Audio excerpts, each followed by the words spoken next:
Lab రిపోర్ట్లు నిజంగానే correct రిపోర్ట్లు చూపిస్తున్నాయా అంటే ఖచ్చితంగా కాదు.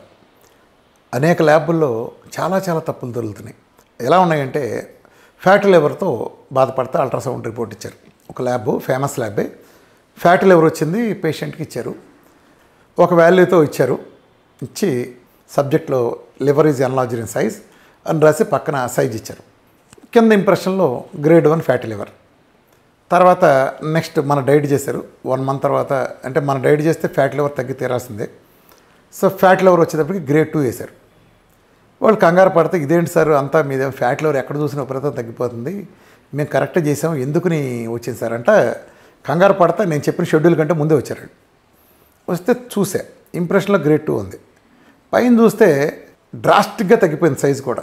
పక్కన సెంటీమీటర్లో సైజ్ చేశారు, డ్రాస్టిక్గా తగ్గింది. ఇదేంటి ఈ పర్టికులర్ సైజు ఎన్లార్జ్డ్ అని టెక్స్ట్లో ఉన్నప్పుడు అది ఫ్యాటీ లివర్ 1 అయినప్పుడు కింద ఫ్యాటీ లివర్ 2 ఎలా అవుతుంది? చాలా పెద్ద ల్యాబ్. సరే నేను ల్యాబ్ ఫోన్ చేసి అడిగితే ఏంటో ఎలా వేశారని అడిగితే వాళ్ళు చెప్పిన సమాధానం ఏంటంటే, మామూలుగా ఫ్యాటీ లివర్ వస్తే తగ్గదు కదండి, ఒకవేళ కనుక పొరపాటు నిజంగా తగ్గిందని మేము వేస్తే వీడెవడు రెదో ల్యాబ్ ఫ్యాటీ లివర్ తగ్గిందని వేసారంటే వీడు ల్యాబ్ చెత్త ల్యాబ్ అని నన్ను ఎవడు చూసిన మామూలు డాక్టర్లు అందరూ నాకు ఏసరి ఇచ్చేవాడు వర్క్ కూడా ఇవ్వడండి. ఇదేంటి అసలు వీడికి అసలు తెలుసా, రిపోర్ట్ తప్పంటారు. అంటే ఫ్యాటీ లివర్ తగ్గితే తగ్గింది అనుకోరండి, అది రిపోర్ట్ తప్పించాడు అనుకుంటారు. అలా ఉంది కాబట్టి మేము ఏం చేయలేకపోతున్నామండి, ఇంప్రెషన్లో వచ్చేదానికి మేము అలా రాస్తున్నాం కానీ పైన బాగానే వచ్చి చూసుకోండి సార్ అంటున్నాడు. నిజానికి ఫ్యాటీ లివర్ ఎందుకు వస్తుంది? ఫ్యాటీ లివర్ ఫ్యాట్ తీసుకుపోవడం వల్ల వస్తుంది. నాన్ ఆల్కహాలిక్ ఫ్యాటీ లివర్ సంగతి చెప్తున్నాను. ట్యాక్సులు కట్టి మన దేశాన్ని ఉద్ధరించి తెచ్చుకున్న ఫ్యాటీ లివర్ గురించి కాదు. ఈ నాన్ ఆల్కహాలిక్లో ఏమవుతుందంటే, మీరు ఎప్పుడైతే ఫ్యాట్ వేసుకోరో ఆ డెఫిసిట్ కోసం ఫ్యాట్ ఎక్కువ స్టోర్ చేసుకుంటాం, సేఫ్ సైడ్గా చేసుకోవడం మొదలు పెట్టడం మూలంగా వస్తుంది. మీరు డెఫిసిట్గా ఇస్తున్నప్పుడు, ఎప్పుడైతే మీరు ధారాళంగా ఇచ్చారో లివర్కి దాయాల్సిన అవసరం లేదు. సో అప్పుడు ఫ్యాట్ లివర్ ఉండదు. ఎప్పుడైతే ధారాళంగా నా డైట్లో ఫ్యాట్ని పుష్కలంగా మనం అందిస్తామో లివర్ దాన్ని స్టోర్ చేయడం మానేసి ఆటోమేటిక్ తగ్గిపోతుంది.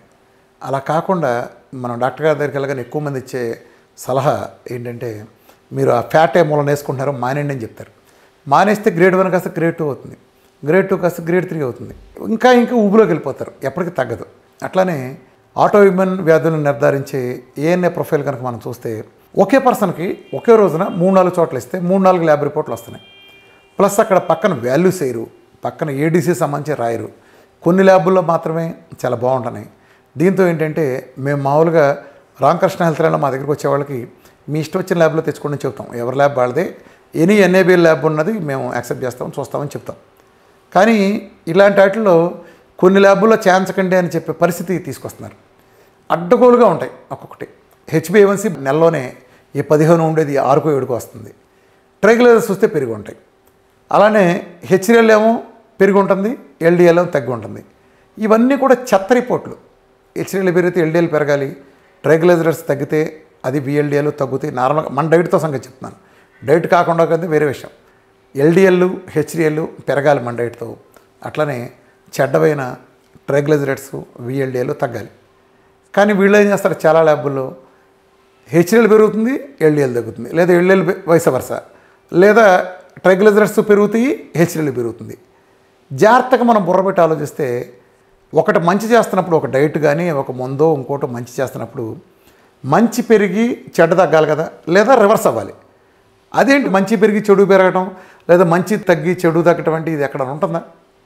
మీరు ఆ రిపోర్ట్లు వేరే ల్యాబ్లో చెక్ చేయించండి, ఆ ల్యాబుల్లో ఇది ఉండదు. అట్లనే విజయవాడలో ఒక ల్యాబొరేటరీ నుంచి ఓ రోజు ఒక ల్యాబ్ రిపోర్ట్ తీసుకొచ్చాడు నా దగ్గరికి. చాలా కంగారు పడుతూ వచ్చాడు. ఏంటి సార్ అంటే, ఏంటి సార్ నా షుగర్ పరిస్థితి ఏంటి సార్, 30 ఉంది సార్, ఏంటి సార్ అసలు నేను ఏమైపోవాలంటే వచ్చాడు. ఎట్ట వచ్చావా, నా బండి వేసుకొచ్చావు అన్నాడు. నువ్వు 30 కనుకుంటే ఈ పాట రమ్మడానికి చూస్తూ ఉండేవాడివి, మంచి పనులు చేసి ఉంటే, లేకపోతే ఆయిల్ లేవుతూ ఉండేవాడివి, రెండిట్లో ఏదో ఒకటి ఉండేది. నువ్వు నా దగ్గర 30 పెట్టిన ఎట్ట అవుతాయి షుగర్, బుర్ర ఉందా బుద్ధి ఉందా, ముందు ఆ ల్యాబ్ ఆ చెత్త ల్యాబ్ తీసేసి ఇంకో ల్యాబ్లో చేయించరాను. ఇంకో ల్యాబ్లో చేయించినాక నిదానంగా స్థిమిత పడుతూ వచ్చాడు, నార్మల్ ఉంది. అంటే రిపోర్ట్లు అంత తప్పులు తడగ్గా చూపిస్తున్నాయి. సో ఇవాళ మనం రిపోర్ట్లు కనుక చూస్తే ఫలానాది ఇది నమ్మకం అనేది ఏదీ లేదు. మీరు లెక్కేసుకోండి ఏ ల్యాబ్ రిపోర్ట్లు. ఇప్పుడు ముఖ్యంగా నాకెందుకు అవకాశం కలుగుతుందంటే, నేను ఒక వైద్య విభాగాల ఒకటే చూడను. ఇప్పుడు నన్ను నమ్మి అన్ని రకాల వ్యాధులు, క్యాన్సర్ దగ్గర నుంచి డయాబెటీస్, బీపీనో, పిల్లలు లేరనేదో, లేకపోతే డయాలసిస్ వాళ్ళు, ఆటోఇమ్యూన్ డిసీజ్లో, రొమటైడ్ ఆర్థరైటిస్లో, సోరియాసిస్లో డిఫరెంట్ వ్యాధులలో వస్తారు. కాబట్టి నేను అనేక రకాల రిపోర్ట్లు చూసే అవకాశం నాకు ఉంటుంది, మిగిలిన వాళ్ళందరికంటే ఎక్కువగా. ఇప్పుడు చాలామంది గొప్ప గొప్ప డాక్టర్లు ఉన్నప్పటికీ వాళ్ళు ఏదో ఒక రంగంలో స్పెషల్ అయ్యి ఉంటారు. ఒక ఆయన ఆర్థోలో, ఒక ఆయన కార్డియాలజీలో, ఒక ఆయన మిగిలిన వాటిలో. వీళ్ళకి అన్ని రిపోర్ట్లు చూసే అవకాశం ఉండదు. అసలు వాళ్ళు డీల్ చేయరు. ఓన్లీ ఒక సెట్ ఆఫ్ రిపోర్ట్సే చూస్తారు, మిగతా చూడరు. సో వాళ్ళకి ఓవరాల్గా అంత తెలిసే అవకాశం ఉండదు. కానీ నాకు అదృష్టవశాత్తు ప్రజలు నన్ను నమ్మటం చేత, ఎక్కువ వ్యాధులు మనం తగ్గడం చేత నేను అన్నీ చూసే అవకాశం నాకు కలుగుతుంది. ఆ కంపేర్ చేసుకుంటే చాలా దిగ్భ్రాంతికరంగా రిపోర్ట్లు ఎంత చెత్తగా ఉండాలో అంత చెత్తగా ఉన్నాయి. అసలు ఒకదానికి ల్యాబ్కి ల్యాబ్, రిపోర్ట్కి సింక్ కాదు. కాబట్టి దయచేసి మీ అందరికీ నేను చెప్పేది ఏంటంటే, ఒక ల్యాబ్ రిపోర్ట్ చూడగానే మీరు దయచేసి ఎప్పుడు కంగారు పడతా, కన్ఫ్యూజ్ అయిపోయి మీరు గందరగోళ పడమాకండి. మీ శరీరం కూడా కొన్ని చెప్తుంది. పలానాది ఏదో బాగా ఎక్కువ ఉందంటే కొన్ని ఇండికేషన్స్ మీ శరీరం చూపిస్తుంది. సో రిపోర్ట్లు గుడ్డిగా నమ్మకుండా బాగా తేడా వచ్చినాయి అనుకున్నప్పుడు మీరు 1-2 మంచి స్టాండర్డైజ్ ఉన్న NABL ల్యాబ్లో చేయించండి. ఇంకా అతిపెద్ద సమస్య ఏంటంటే, ఇక్కడ చిన్న ల్యాబ్ పెద్ద ల్యాబ్ అని కాదు, ఎథిక్స్ అనేది ఒక సమస్య. కరోనా టైంలో అనేక ల్యాబుల్లో వాడి కెపాసిటీ రోజుకి 1000 రిపోర్ట్ ఇవ్వగలిగిన చోట వాళ్ళు రోజుకి 10,000 రిపోర్ట్లు కూడా ఇచ్చారు. ఎలా ఇచ్చారు? టైప్ మిషన్ అంతే, ఏముంది, సిస్టంలో ఫీడ్ చేసి మార్చేవటమే. అట్లానే ఇంకొన్ని చోట్ల తేడాలు ఎలా జరుగుతాయంటే, ల్యాబ్ రిపోర్టుల్లో ఒక ఆస్పెక్ట్ మంచిదే. పాత రిపోర్టును తీసుకుంటే దాని ప్రకారం కంపేర్ చేసుకుని పెరిగిందా తగ్గిందా చెప్పడం అనేది వాళ్ళు రేడియాలజిస్టో లేదా సమ్ కన్సర్న్ ల్యాబ్ టెక్నీషియన్ చేస్తారు, మంచిదే. కానీ అది కూడా చాలా సందర్భాల్లో దుర్వినియోగం అవుతుంది. ఈ ఫైల్ డేటా అంతా వాళ్ళ దగ్గర ఉంచుకుని ఏదో కొద్దిగా మార్చేసి రీప్రింట్ ఇచ్చేస్తున్నారు ఆ శాంపుల్ దీనికి వెనకమాల. మేము 2వ ల్యాబ్లో వెరిఫై చేసినప్పుడు దాని భిన్నమైన ఫలితాలు రావడం పూర్తిగా 4-5 ల్యాబ్లో చేసినప్పుడు ఇలా గమనిస్తున్నాం పాత వాటిల్లో. సో దీని అంతటికీ ప్రధాన కారణం ఏంటంటే, ల్యాబుల్లో ఏది కూడా మిషన్లని క్యాలిబ్రేషన్స్ చేయట్లేదు. ప్రతిరోజు క్యాలిబ్రేషన్ చేయగలిగే తక్కువ పర్సంటేజ్లో ఉన్నాయి. ఎక్కువ మంది ఆర్థిక కారణాల దృష్ట్యా నిజానికి చేయాల్సిన బాధ్యత ఉన్నప్పటికీ చేయట్లే. రెండోది ఏంటంటే, ల్యాబుల్లో జరుగుతున్న ఇంకో తప్పు ఏంటంటే, వాళ్ళు నిజంగా ఎథికల్ ల్యాబ్ అయ్యండి, మంచి ల్యాబ్ అయినప్పటికీ ఇప్పుడు ఉదయం ఒకళ్ళ దగ్గర 5 గంటలకు ఒకళ్ళ దగ్గర బ్లడ్ తీసుకుంటారు. ఆ తర్వాత 7ంటికి ఒకళ్ళకి, 8ంటికి ఒకళ్ళకి, 9ంటికి ఒకళ్ళకి మధ్యాహ్నం తీసుకుంటారు. నిజానికి వాళ్ళు టెస్ట్ చేస్తే కూర్చోబెట్టి లేదా ఒక గంట గ్రౌండ్ అని చెప్పని చేయొచ్చు. కానీ అలా చేయటం వలన బాగా ఎక్స్పెన్సెస్ బాగా ఎక్కువ అవుతాయి. అంటే ఒక బస్సులో ఒకటి వెళ్ళటానికి 30 మంది ట్రావెల్ చేయడానికి అయ్యే కాస్ట్ లాగా సేమ్ కాస్ట్ అదే అవుతుంది, ఒక ఫిక్స్డ్ కాస్ట్ అంతా. సో సేమ్ ఇలా ఓన్లీ థింగ్ ఆ వేరియబుల్ కాస్ట్ ఒకటే మారుతుంది.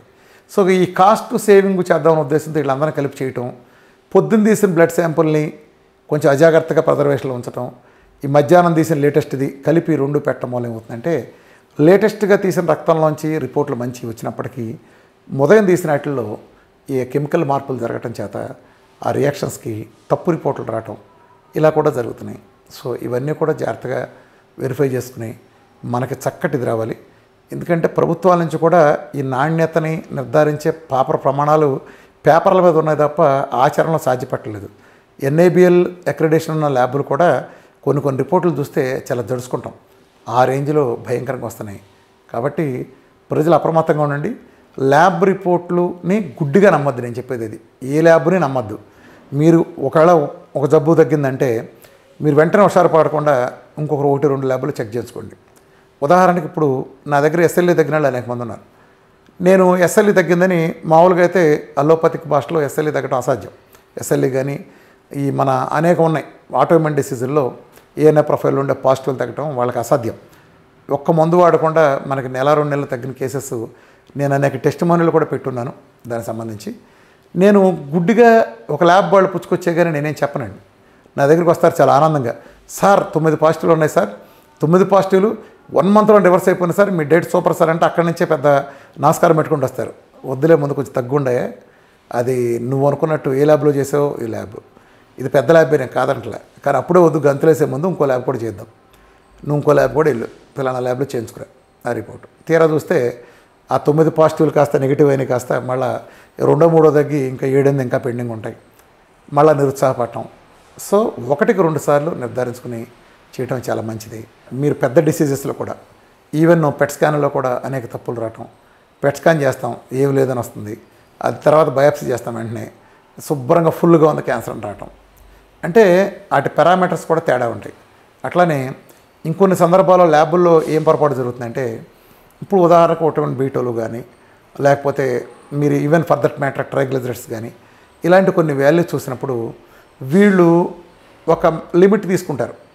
అంటే 100 ప్లస్ అను అంత మించి రాదు. అంటే 100 ప్లస్ ఉంది లేదా 800 ప్లస్ ఉంది. ఇప్పుడు ఉదాహరణకి యాంటీ టీపీ ఉంది. ఒకడు 100 ప్లస్ అంటాడు, ఒకడు 300 ప్లస్ అంటాడు, ఒకడు 700 ప్లస్ అంటాడు, ఒకడు 1000 ప్లస్ అంటాడు, ఇంకోటి 6750 ప్లస్ అంటాడు. అంటే వాళ్ళు ల్యాబ్లో చూసేదాన్ని బట్టి.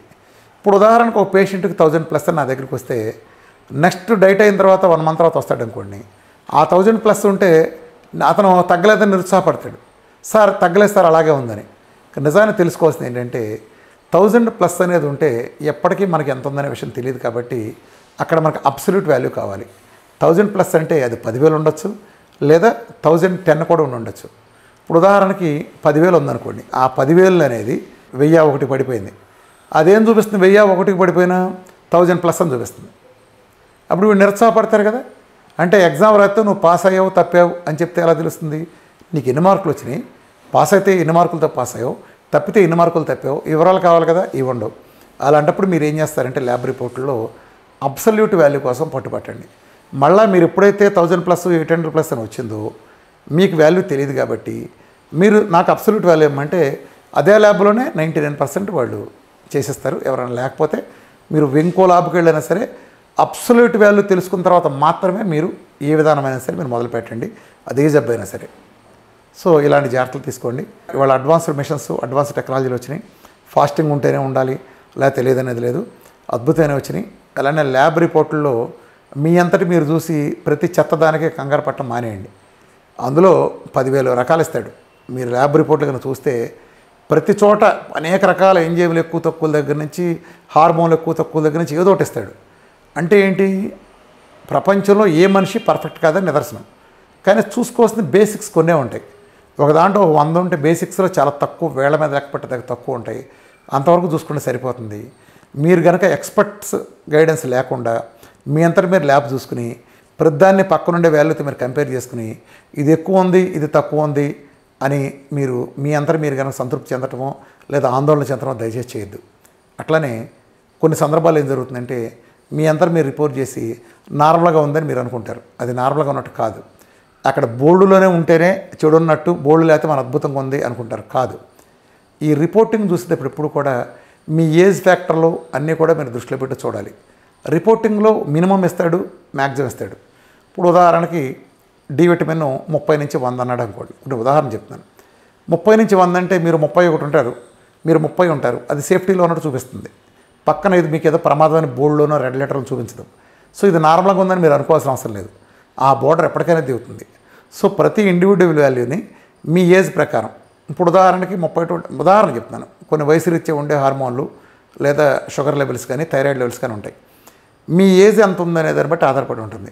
ఒక మధ్య వయసు వ్యక్తికి, ఒక వయసు మళ్ళిన వ్యక్తికి, అలానే యంగేజ్లో ఉండే వ్యక్తికి మూడింటికి ఒకే పారామీటర్ వర్తించదు. అక్కడ ఆ డివిజన్ అన్నింటిలో వాళ్ళు పాటించరు. ల్యాబ్ రిపోర్ట్లు ఇచ్చేటప్పుడు పక్కన మార్కర్లు అన్నీ ఉండవు. సో ఏది ప్రమాదం అనేది మీ ఎక్స్పర్ట్ సలహా కానీ దాంతో ఉండాలి తప్ప మీ అంతరం మీరు నిర్ణయాలు తీసుకుని ఇది బ్రహ్మాండంగా ఉందనుకుంటాం లేదా ఇది బ్యాడ్గా ఉందనుకుంటాం చేయొద్దు. అట్లానే ఇప్పుడు ఉదాహరణ క్రియాటిన్ 1.2 ఉందనుకోండి, 1.2 మ్యాక్సిమం స్లాబ్లో ఉంటే మీకు 1.1 1.15కి వెళ్ళినప్పుడు అది మీకు నార్మల్గా చూపించవచ్చు, కానీ it's an alarming stage. So మీరు అది వెరిఫై చేసుకోవాలి. అట్లానే రిపోర్ట్లో ఎప్పుడూ కూడా ఒకటే చూసేసి ఇది కంగారు పట్టడం ఎప్పుడూ సాధ్యపడదు. అది మీరు ఎప్పుడు అలా చేయొద్దు. రిపోర్టింగ్లో 4 రకాల 5 రకాల 10 రకాల అంశాలు ఉంటాయి. ఇప్పుడు ఉదాహరణ క్రియాటిన్ ఎక్కువ ఉందనుకోండి, క్రియాటిన్ మీరు ఎక్కువ ఉన్నప్పుడు దాని హిమోగ్లోబిన్ ఎక్కువ ఉందో లేదో చెక్ చేసుకోండి. హిమోగ్లోబిన్ కనుక ఎక్కువ మోతాదులో ఉన్నప్పుడు మీ క్రియాటిన్ ఈవెన్ 20లో 25లో ఉన్నా కూడా ఏం కాని సందర్భాలు ఉంటాయి. అదే మీ క్రియాటిన్లు 3కో 4కో పెరిగినప్పుడు కూడా మీ హిమోగ్లోబిన్ లెవెల్ తక్కువ ఉన్నప్పుడు లేదా ఐరన్ కంటెంట్ ఇలా డిఫరెంట్ మనం చెక్ చేసుకోవాల్సి వస్తుంది రిపోర్టింగ్లో. సో రిపోర్టింగ్ ఎప్పుడు కూడా ఇవాళ సెల్ఫ్ చేసుకుంటున్నారు అనేక మంది. That is very good. నా అవేర్నెస్ చాలా మంచిది. ప్రతి ఒక్కళ్ళు కూడా నాలో ఏముంది, ఈ రోజుకి ఏముంది ఏం లేదని తెలుసుకోవడం కోసం పీరియాడికల్గా ప్రతి 6 నెలలకు కానీ సంవత్సరానికి కానీ టోటల్ మాస్టర్ చెకప్. అట్లనే ఈ అల్ట్రాసౌండ్ అనేది చాలా చిన్న టెస్ట్, ఖరీదు కూడా తక్కువ చిన్న టెస్టు. మంచి ల్యాబ్లో కనుక మీరు చేయించుకుంటే ఈ ఫ్యాటీ లివర్ ఉంది లేనిది ఆరోగ్యంగా ఉన్నామని భావించే అనేక మందికి చాలా రకాలు ఉంటాయి. స్ప్లీనోమెగాలో ఉండొచ్చు, లేదా ప్రొస్టేట్లో ఇష్యూ ఉండొచ్చు, లేదా గర్భసంచిలో సిస్టులు ఉండొచ్చు. చాలా బయటపడుతూ ఉంటాయి అనుకోకుండా కొన్ని చేసే వాటిలో. మొన్న మధ్య ఒక సెలబ్రిటీ మదర్ ప్రాబ్లం కోసం వచ్చినప్పుడు చెక్ చేస్తే వాళ్ళ మదర్ కంటే 10 రెట్లు పెద్ద ప్రాబ్లం తనకు బయటపడింది. అంటే నాకేంటి ఇదేంటి అనే ధీమా వాళ్ళు ఎవరో ఉండద్దు. ఈవెన్ నేను మీరు ప్రపంచంలో ఎవరో కూడా రోగాలు రావటానికి అకస్మాత్తుగా పోవటానికి ఎవరూ అతీతులు కాదు. కానీ మనం ముందు జాగ్రత్తగా ఎప్పటికప్పుడు టెస్టులు కనుక చేసుకుని ప్రామాణికమైన ల్యాబ్లో చేసుకుని మనం ప్రాపర్గా చెక్ చేసుకుని ఉన్నప్పుడు ఎప్పటికైనా ఇన్ఫర్మేషన్ పనికి వస్తుంది. కొంతమంది అనుకుంటారు నాకు షుగర్ వచ్చింది కదా హెచ్బిఏవన్సీ ఒకటి చేస్తే సరిపోతుంది కదా అనుకుంటారు. కాదు, ఒకసారి మీకు ఇన్సులిన్ రెసిస్టెన్స్ వచ్చిందంటే మీ థైరాయిడ్ని కానీ అట్లనే మిగతా ఇతరత్ర ప్రతిదీ ఐరన్ లిపిడ్ ప్రొఫైల్లు ప్రతిదీ కూడా చెక్ చేసి ఉంచుకుంటే ఫ్యూచర్ రెఫరెన్స్ కూడా బాగా పనికి వస్తుంది. రేపు పొద్దున ఎప్పుడన్నా మీకు పెద్ద జబ్బు వచ్చినప్పుడు ఇదిగో నేను ఈ రోజుకి నాకు మన డాక్టర్ గారు చెప్తారు, ఏమయ్యా నీకు ఎప్పటి నుంచో ఉందా చిన్నప్పటి నుంచి అంటారు. లేదా డాక్టర్ గారు ఇదిగో నేను పలానా రోజు నేను మామూలుగా మాస్టర్ చెకప్ చేసుకున్న పలానా ల్యాబ్లో ఇదిగో నా రిపోర్టు, ఆ రోజుకి మీరు చెప్పే విధంగా లేదంటే ఆ డాక్టర్ మీ రోగ నిర్ధారణ చేయడానికి కూడా ఆ పాత రిపోర్ట్లు అద్భుతంగా పనికొస్తాయి. ఓ ఈ టైం నుంచి లేదు, సో ఈ టైం జరిగిందంటే మీలో ఏదో చేశారు మార్పు, మీరు ఏం చేశారని అది క్రాస్ చేసి దాని లోతుకెళ్ళి అసలు రోగ నిర్ధారణ చేయడానికి అద్భుతంగా ఉపయోగపడుతుంది. కాబట్టి మీరు పాత రిపోర్ట్లన్నీ కూడా దయచేసి పారవేయకుండా ఎప్పుడు కూడా మీరు జాగ్రత్తగా దాచుకోండి. నా ఇంకో సలహా కూడా ఏంటంటే వాటి డిజిటల్ కాపీలు పెట్టుకుని మీరు మాస్టర్ కాపీస్ దాచుకోండి. రిపోర్టింగ్లో మాస్టర్ కాపీస్ మీరు పెట్టి చేసినప్పుడు అది ఫ్యూచర్ పర్పస్ బాగా పనికి వస్తుంది. అలానే ఒక డాక్టర్ దగ్గరికి కానీ ఒక వైద్యానికి సంబంధించిన నాబోటాలకు కానీ ఎవరైనా కలవటానికి వెళ్ళినప్పుడు పాత రికార్డులతో సహా మీరు మొత్తం తీసుకెళ్ళటం, వాటిని డేట్ వైజ్గా ఫైల్ చేసి చక్కగా మీరు పెట్టడం అనేది కూడా చేయండి. ఇంకా డాక్టర్లకు ఈజీగా ఉండాలంటే 4-5 సార్లు మీరు వచ్చినప్పుడు 4-5 ల్యాబ్ రిపోర్ట్లు కంపేర్ చేస్తా మీరే ఒక షీట్ వేసుకుంటారు. ఉదాహరణకి హెచ్బిఏవన్సీ ఈ రోజున ఎంత ఉంది, ఈ రోజున ఈ డేట్ ఎంత ఉంది, ఈ డేటు ఈ 4 సిట్టింగ్లో నా దగ్గరికి వచ్చినప్పుడు 4 సిట్టింగ్లు ఎలా ఉందో టేబుల్, అదే టైం హిమోగ్లోబిన్ ఎంత ఉంది, అలానే ప్లేట్లెట్స్ ఎంత ఉన్నాయి, లేదా క్రియాటిన్ ఎంత ఉంది, లేదా ఎల్ఎఫ్టీ ఎంత ఉంది, అదే ఎల్ఎఫ్టీలో ఫిగర్స్, లేదా ఐరన్ ఎంత ఉంది, ఇలా డిఫరెంట్ ఫిగర్స్ ఒక టేబుల్ లాగా మీరే వేసి డాక్టర్ దగ్గర తీసుకెళ్ళగలిగిన రోజున మీకు అవగాహన ఉంటుంది, డాక్టర్కి కూడా ఒక అద్భుతమైన అవగాహన ఉంటుంది. ఎందుకంటే కొంతమంది ఇంత గుట్ల పట్టుకొస్తారు, ఈ చివరి మొదలు పెట్టేటప్పటికి ఈ ఛానల్లో మొదలుపెట్టి నైరుతికి వెళ్ళేటప్పటికి ఈ మధ్యలో వాటిని కొన్ని ఓవర్లాప్గా మర్చిపోయే అవకాశం కూడా ఉంటుంది. సో ఇది తరచుగా ఈ ఫీల్డ్లో రిపోర్ట్లు చూసి అందరం అనుభవించేదే. సో సమ్మరీగా నా వరకు నేనేం చేస్తానంటే నా డాక్టర్ టీంతో ముందుగా నా దగ్గరికి వచ్చేటప్పటికి ఒక బేసిక్ రిపోర్ట్ రాసుకుంటాను. సో మా డాక్టర్లు ఇచ్చిన రిపోర్ట్ నేను చూసుకున్నప్పటికీ అది మిస్ అవ్వకుండా నాకు బేసిక్ గైడ్లైన్స్గా ఆల్రెడీ దాన్ని స్క్రూటినీ చేసి డీటెయిల్డ్గా మాట్లాడి చేసిన సెపరేట్ కేస్ షీట్ నా దగ్గర ఉంటుంది. కాబట్టి టోటల్ నేను ఎక్కడ మిస్ అవ్వకుండా అది అవుతుంది, ఈజీగా ఉంటుంది. సో అట్లా అందరికీ సాధ్యపడకపోవచ్చు, ఒక వ్యక్తిని ఇద్దరు చూసే విధానం అనేది మాకంటే మేము అది ప్రోటోకాల్గా పెట్టుకున్నాం. కానీ సో అలాంటి సందర్భాల్లో మీరు ఏ డాక్టర్గానే హెల్ప్గా ఉండాలంటే ఇలాంటివన్నీ కూడా మీ అంతటి మీరు టేబుల్ వేసి చేసుకోగలిగితే డాక్టర్లకు కూడా చాలా హెల్ప్గా ఉంటుంది మీ రోగ నిర్ధారణ వ్యవస్థలో. కాబట్టి ల్యాబ్ను మంచిగా చూసుకుంటాం. ఏదైనా ల్యాబ్లో తేడా ఉందనుకున్నప్పుడు మీరు 1-2 చూడండి. అలానే కొన్ని రిస్క్ ఎలిమెంట్స్ ఉన్నప్పుడు మనకు తేడా లేనట్టుగా చూపించినా కానీ బాగున్నా కూడా మీరు 1-2 ల్యాబ్లు చూపించుకుంటాం. అలానే బోర్డర్లో ఉండే విషయాల్లో అప్రమత్తంగా ఉండటం కూడా మీకు చాలా అవసరం. సో మంచి ల్యాబ్ని సెలెక్ట్ చేసుకోండి, మీరు 1-2 ల్యాబ్లను చూసుకుని చేసుకోండి. ఇంటి దగ్గర ఉండే మిషన్లు కూడా గుడ్డిగా నమ్మకండి. మన ఇంటి దగ్గర కొనుక్కునే షుగర్ లాంటివి లేదా బ్లడ్ జ్యూస్ ఇలాంటివన్నీ కొన్ని ఉంటాయి. ఇవన్నీ చాలా తక్కువ ధరలో వచ్చి తక్కువ దీంట్లో ఉంటాయి. సో వీటిని మీరు నిర్ధారణ చేసుకునే దాన్ని బట్టి గుడ్డిగా నమ్మకుండా ఒక ప్రామాణిక ల్యాబ్లో కూడా చేయించుకుంటే ఎప్పటికప్పుడు మీ వాల్యూకి దగ్గరగా ఉందో లేదో కూడా వెరిఫై చేసుకున్నప్పుడు మాత్రమే వాటి విలువ ఉంటుంది తప్ప ఆ రెండింటికి దూరం ఉంటే మీరు ఏం చేయలేరు.